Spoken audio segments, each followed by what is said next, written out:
Well, the State House 2026 were yesterday ahead of a vote on a data center related bill. One state senator could not be found. Grant Green has more from the senator, justifying his unexcused absence and how Senate leadership is responding. Good evening, Grant.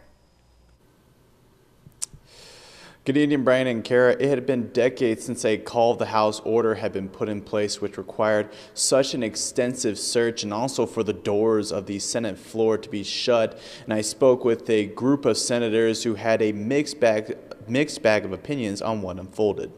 It caught me off guard because we've never had this before. The rest of it is a gray cloud over the Senate in history. The decision by the Supreme Court incentivizes gamesmanship. Take a look at how their senators behaved and handled the situation, and keep that in mind next time they go to the ballot box.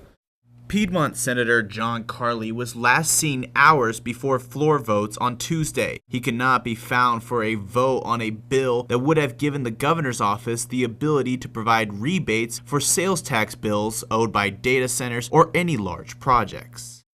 My feeling is that I've just leave it up to leadership.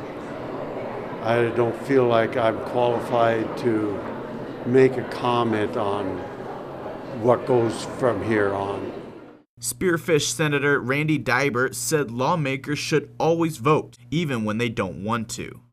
I've shared my position with leadership. It's up to them at this point forward. I think that maybe some type of brief apology on the floor might be in order, but that's up to the individuals involved, not me.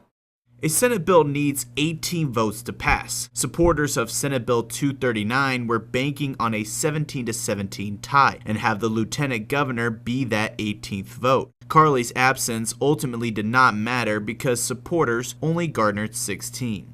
Given that it was crossover day and the issues that we were dealing with, I have suspicions that he could have been there and just chose not to be.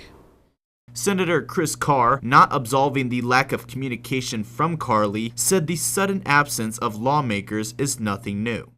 This just got exacerbated yesterday because there was enough people that wanted the lieutenant governor to break tie votes. That's what it's about. The South Dakota Supreme Court recently gave a ruling that they said did give the lieutenant governor the power to be that tie-breaking vote, which is why a group of senators have now pushed a ballot measure that would remove that authority. Senator Carley originally told Dakota News Now that it was just a trip to the doctor and that he didn't have any comment on whether it was an emergency, but he did follow with a more extensive statement saying, quote, "I had an unexperienced health issue come up, but I also find it ironic that being absent worried some that the executive branch might not be able to break a tie. And by default, it was actually me representing the request of my constituents because an absence is now more powerful than a no vote." Live in Pierre, Grant Green, Dakota News Now.